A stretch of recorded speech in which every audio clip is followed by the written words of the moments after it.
Saudações, caros internautas. Está a começar o programa Nova Visão. Eu sou Edmundo Bonifácio João e hoje vamos falar sobre saúde sexual reprodutiva. Temos cá nos nossos estúdios nossas convidadas. Mas antes de nós passarmos a palavra, convido a si, caro internauta, para inscrever-se no nosso canal do YouTube, APAC TV. Ative o sininho de notificações para ficar a par de todos os acontecimentos. E também curta-nos no Facebook, APAC TV MOS.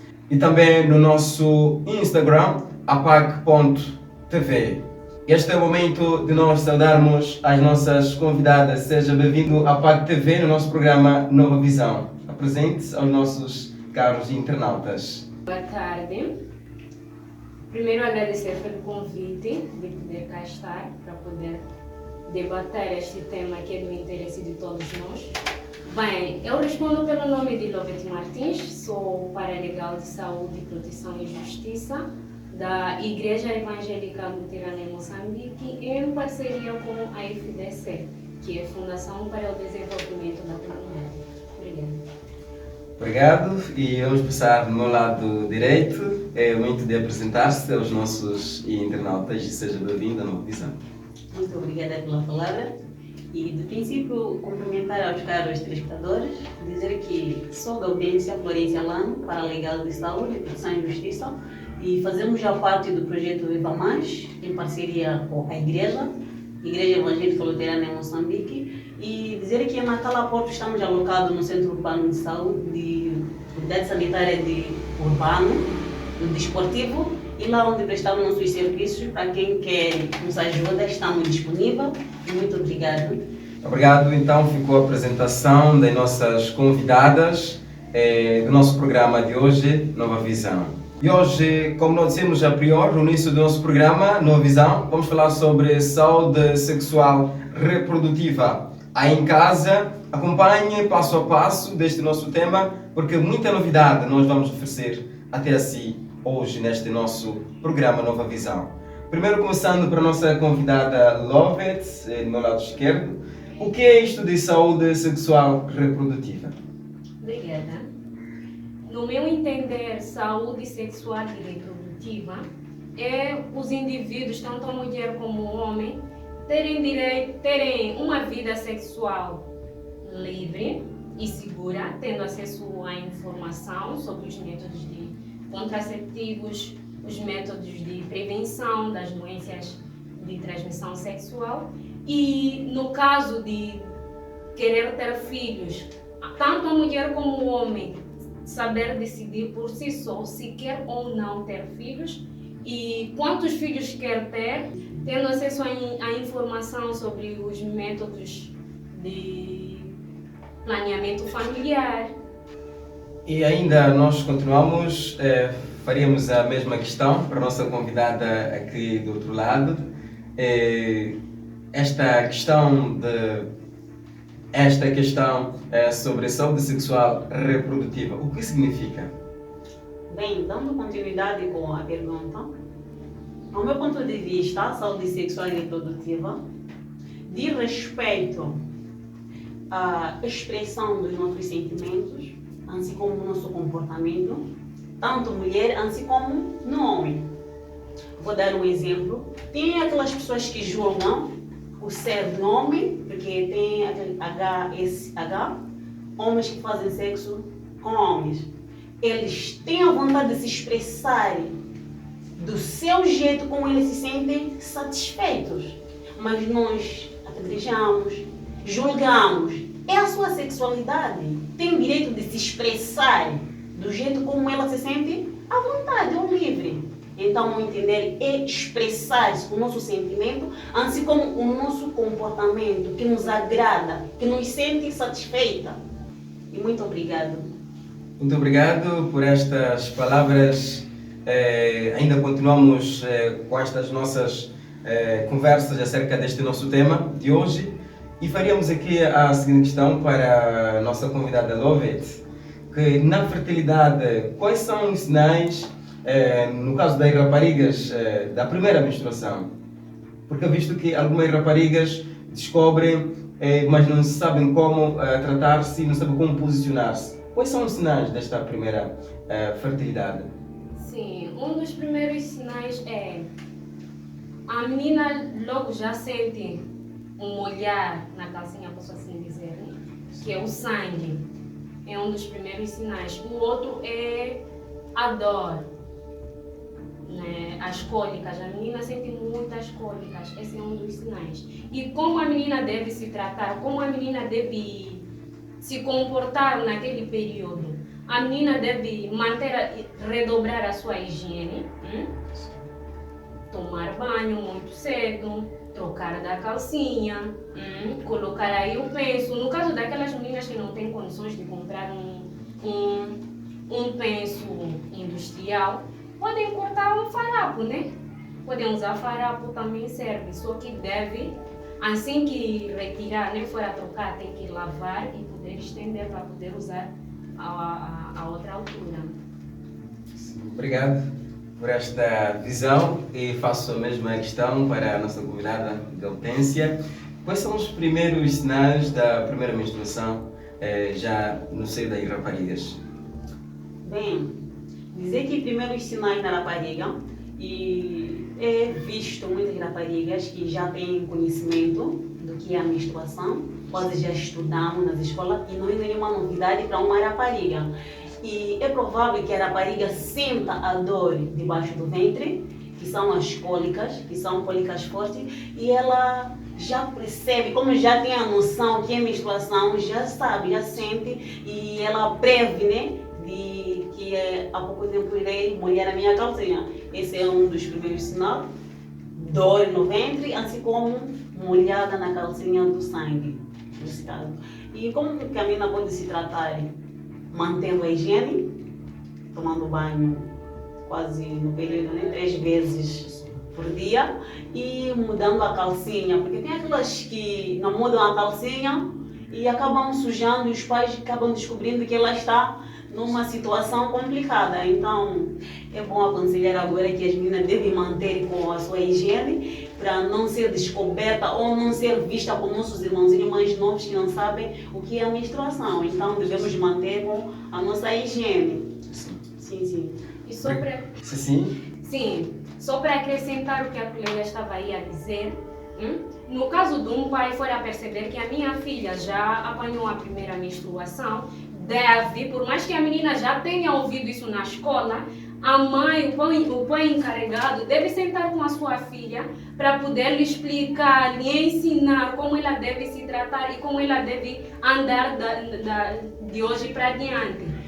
E ensinar a menina, porque a menina pode saber tudo bem, sou mulher, em algum momento hei de apanhar o período menstrual. Mas há que saber como se cuidar para não aparecer aí uma gravidez indesejada, uma gravidez precoce. Então, se uma mãe senta com a sua filha, informa ela, explica a ela como ela deve se cuidar, não pode brincar com rapazes, porque assim que tu já apanhaste a primeira menstruação, se tu fores já brincar mal, podes engravidar. Então, é uma mãe e um pai que deve falar isso. É uma das maneiras de consciencializar a menina a não se envolver sem saber. Cici, muito obrigado mais uma vez por estas mensagens tão fortes. Eu acredito que o nosso internauta cá em casa já está dotado de muita carga de mensagens das nossas convidadas, porque carrega mesmo uma bagagem muito forte. E olhando naquilo que é a situação juvenil, com que idade os jovens podem começar já a sua primeira relação sexual? Bem, e olhando na realidade dos nossos jovens agora, quase não consideram da idade com que ela deve iniciar o ato sexual. O que acontece muitas das vezes é que os rapazes, tanto as raparigas, já iniciam mais cedo do que a idade considerável para o ato sexual. E a idade certa para o ato sexual, diria aqui o seguinte, que seria os 18 anos de idade. Sim, porque com 18 anos é considerado adulto. É considerado adulto, mas hoje em dia vemos aí rapazes, tanto rapariga com 15, 16, 14 anos, já começaram com o ato sexual. E elas mesmas impõem-se em risco de contrair essas tais ITS, doenças, HIV, sem considerando com a idade com que ela tem. Será que nesta questão em que os jovens se submetem a esta prática, acabam mesmo contraindo estas doenças, será que estão lá envolvidas algumas doenças negligenciadas? Porque algumas pessoas dizem que as doenças que recebem ou que contraem são doenças sexualmente transmissíveis. Será que existem certas doenças que também estão associadas a esta prática tão cedo de relações sexuais? Bem, sim, considerando a idade da menina ou do rapaz, tendo 15, 14, 13 anos, elas não estão capazes de fazer o ato e prevenido, nesse caso saudável.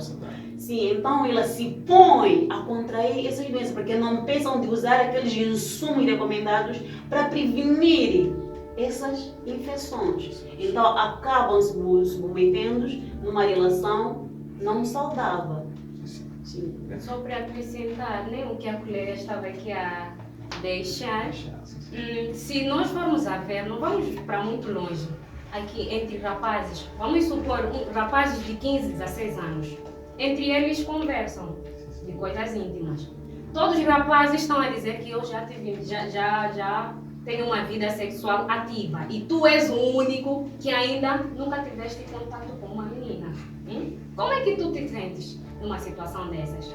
Te sentes de matreco? Os teus amigos te acham matreco? Tá vendo? Então tu acabas correndo para esta vida muito cedo para agradar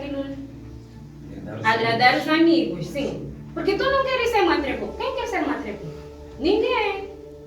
Então tu acabas se submetendo a isso por influência dos próprios amigos. E qual já seria o perfil daquela ou da pessoa para que não possa ser influenciada nestes conselhos que se calhar acabam mesmo desviando do caminho do próprio jovem? Sim, é preciso que tanto o rapaz como a menina seja uma pessoa focada, mas que para que haja esse foco é muito fundamental a educação que a menina tem lá em casa, que o rapaz tem lá em casa.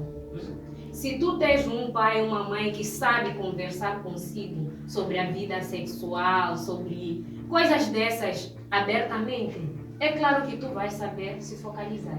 Tu vais saber que eu não estou na idade, não estou na condição de me submeter a isso.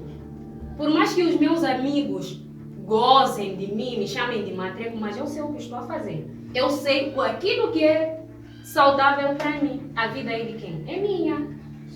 Então é preciso que os jovens se focalizem, não procurem viver de agrados. Se procuramos agradar aos nossos amigos, se procuramos agradar a sociedade, não vamos viver a nossa própria vida. E já neste sentido, qual já deveria ser o papel dos pais encarregados de educação, visto que também os jovens já não têm aquela capacidade de ser responsável pelos seus próprios atos? É aquilo que eu acabei de dizer. É preciso que os pais sejam abertos com os filhos. São poucas famílias que sentam com seus filhos e conversam sobre sexo. São poucos. Muito poucos mesmo. Então é preciso que os pais tenham isso, não sintam vergonha. Se acha que tem vergonha de falar com o seu filho, sua filha sobre a sexualidade, pode encarregar alguém. Ou uma irmã, um tio. Pode encarregar e poder falar isso para, no final de tudo, tu colheres informação com essa tal pessoa.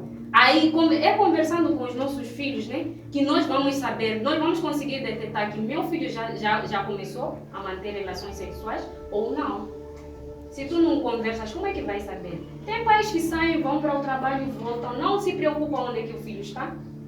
Não se preocupam em saber quem são os amigos do meu filho. Temos casos de drogas. Nas amizades que tu aprendes isso. Se tu que és pai não se preocupas em saber com quem meu filho anda, amanhã se ele aparecer com uma suruma, com qualquer droga, vais culpar a quem? Tudo bem, embora que seja difícil, mas é preciso que os pais se preocupem, procurem conversar mais. Tudo resolve-se com o diálogo. Sim, obrigado. Esta é uma das mensagens muito fortes. Tudo resolve-se com diálogo.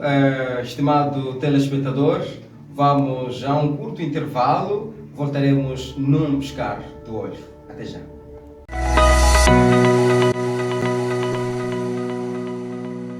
Estamos de volta no nosso programa Nova Visão, onde estamos a falar de saúde sexual reprodutiva.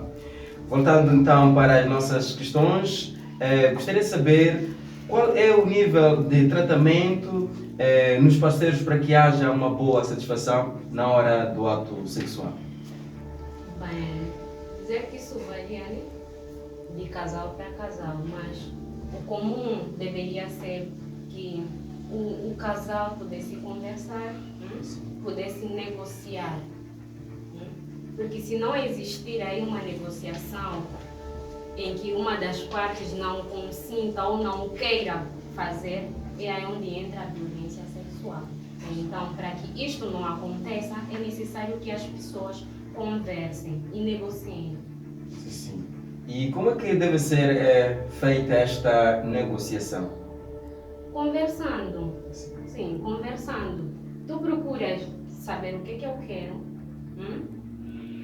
o que a minha parceira quer, e poder ambos entrarem em acordo. Exatamente. Obrigado. Farei também a mesma questão para a nossa convidada do outro lado. Qual deve ser o nível de tratamento dos parceiros quando chega aquela hora, como diz a hora da verdade? A hora H. Bem, sim, dizer que no ato sexual, tanto a parceira assim como o parceiro devem ser amigos. Esse é um ponto mais considerável. Se tu não és amigo do teu parceiro ou da sua parceira, antes já vira parte da violência sexual. Tu vais praticando aquele ato sem o consentimento de ambas partes. Deve haver uma negociação com que os dois saiam satisfeitos e procurar saber em que ponto que eu posso tocar que tu te agrade ou te sente satisfeita, assim para poder ser ou realizar-se um ato sexual saudável.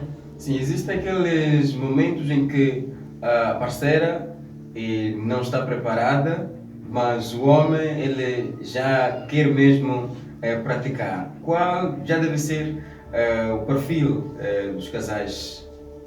Bem, se estamos perante nesse aspecto de o parceiro, o outro está disponível, o outro não está, nós devemos compreender, porque nem todas as vezes que nós estamos aptos de realizar a relação, devemos considerar a palavra do nosso parceiro, assim como da nossa parceira, porque tem muitos que dizem, se tu não queres manter relações comigo, é porque você fez com Antônio ou João. Mas não, eu nem sempre estou disponível para realizar aquele ato. Deve haver uma compreensão, assim posso dizer, uma compreensão, saber compreender o nosso parceiro, assim como a nossa parceira.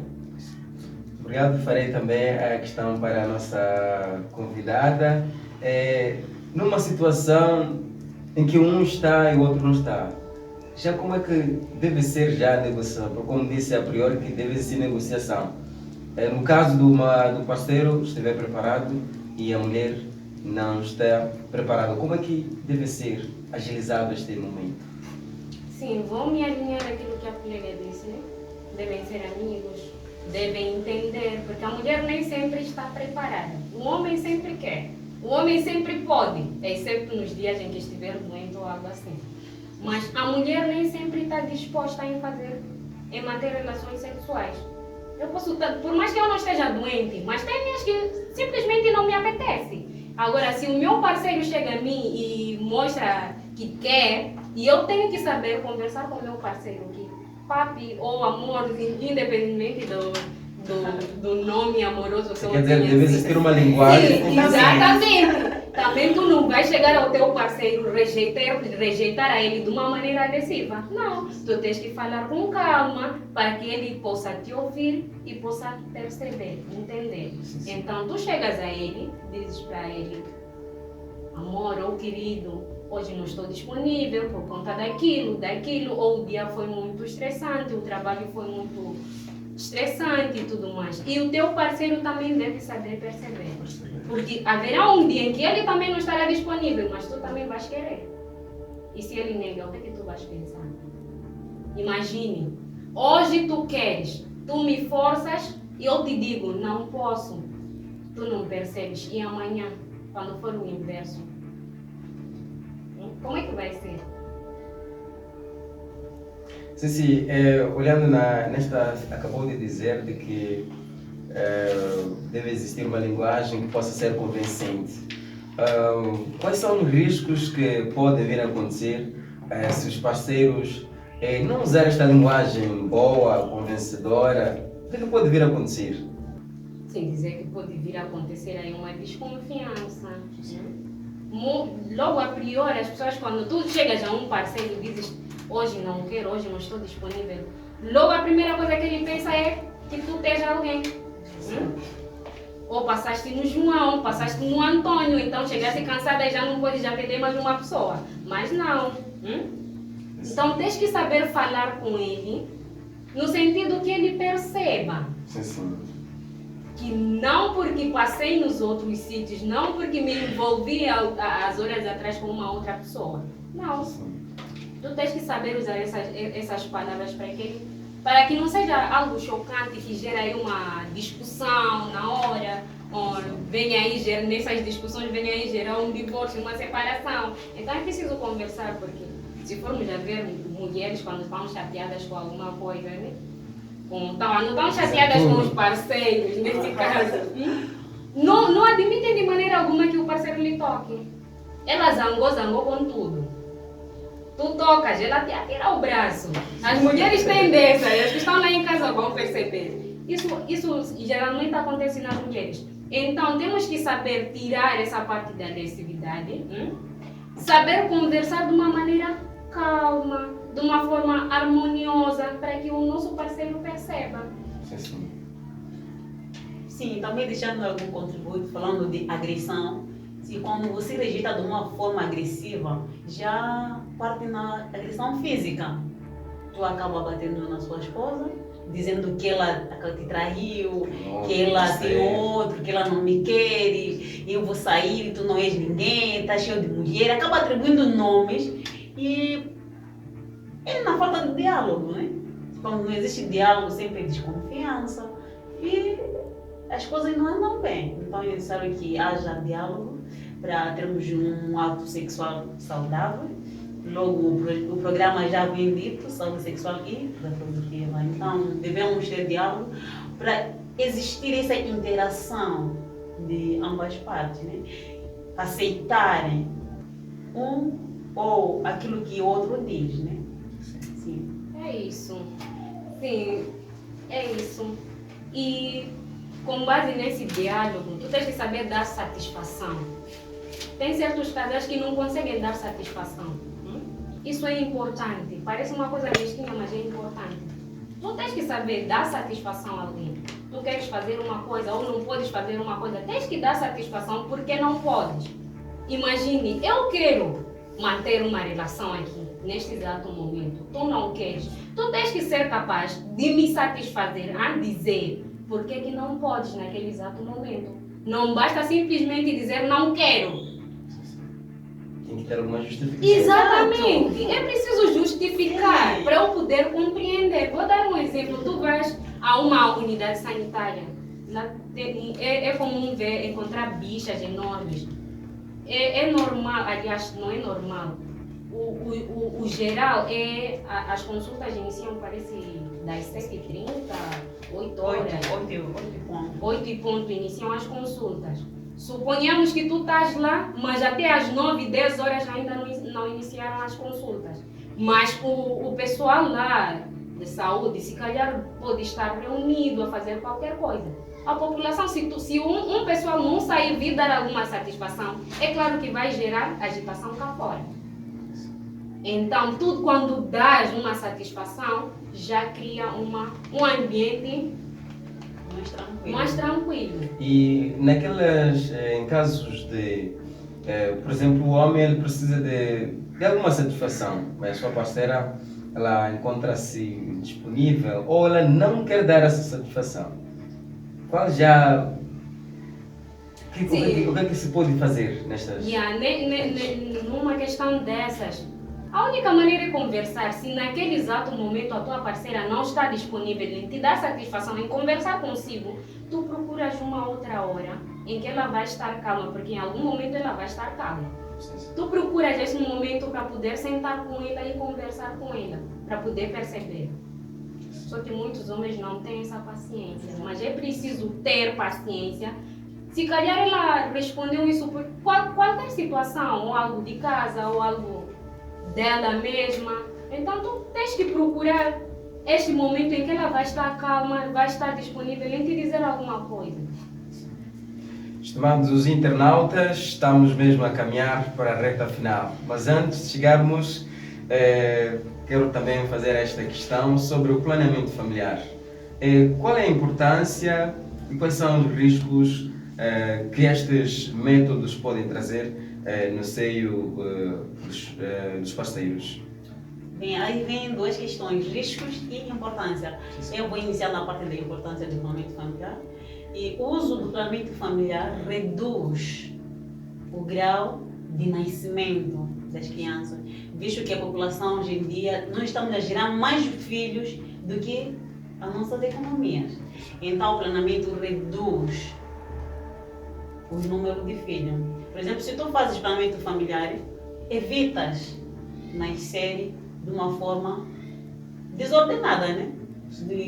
Aquilo tem período de 2 anos e evitas ter essa discrepância de ter um filho 1 ano e o outro ano ter filho. Então isso é importante, reduz o nascimento de filhos. Sim, sim. E em aquelas ocasiões em que são as famílias que vivem nas zonas rurais que não têm esses métodos, quais já devem ser os mecanismos que possam usar? Bem, dizer que aquelas zonas rocândidas, né? Que hoje em dia em cada ponto existe ajudante sanitária ou postos móveis que disponibilizam esses métodos. E quase em toda a área do nosso distrito tem essa facilidade de adquirir esses métodos. E também faria a mesma questão sobre o planeamento familiar. Quais são os riscos, assim como a importância? Sim, dizer que o planeamento familiar é muito importante em a pessoa se planificar. Suponhamos, eu já tenho uma vida sexual ativa. Em algum momento hei de manter relações sexuais desprotegidas, mas quero estudar, quero trabalhar, quero fazer qualquer coisa. Então o planeamento vai me ajudar a não engravidar antes de eu atingir aqueles meus projetos, aquela minha meta. Se quero antes de estudar, com o planeamento eu posso manter minhas relações e conseguir estudar sem aí ter um filho. E o número de filhos que eu quero ter. Com o planeamento familiar tu consegues fazer isso. Se queres ter 2 filhos, tu consegues planificar e ter 2 filhos. Se queres ter apenas 1 ou não queres ter de vez, tu podes também com o planeamento conseguir isso. Sim, sim, em termos das raparigas que não estão já na fase de ter filho, mas também que já usam esses métodos, quais são os riscos que podem vir ter? Sim, os riscos, primeiro dizer para as meninas, né, que o planeamento não protege as doenças de transmissão sexual. Não, o planeamento é só para questões de gravidez. Muitas meninas pensam que colocando aí um implante, tomando aí a pílula, vão se proteger de certas doenças. Mas não, o planeamento é só para não engravidar. Então é preciso dizer para as meninas que se tu usas o planeamento, fazes o planeamento e não te proteges, não usas o preservativo, por exemplo, tu vais aí correr o risco de ter alguma doença de transmissão sexual. Então, queria sensibilizar a todas as meninas que optassem mais em usar preservativo, que é dupla função, protege a gravidez e protege as doenças de transmissão sexual. E também faria a mesma questão para aquelas raparigas que já não reúnem condições de ter filhos e já usam esses métodos. quais são os riscos que possam possivelmente ter futuramente? Bem, só para acrescentar a contribuição da minha colega, ela estava a dizer que para as raparigas que ainda não têm filhos e que usam os mesmos métodos, eu aconselharia a usar o preservativo, que ainda não conhece qual é o organismo delas, se elas nascem ou não. Então, para não culpar os métodos, deveriam simplesmente usar o preservativo. Porque tem aquela rapariga que dizem que eu estou a fazer planeamento para evitar a contraição do HIV ou do ITS.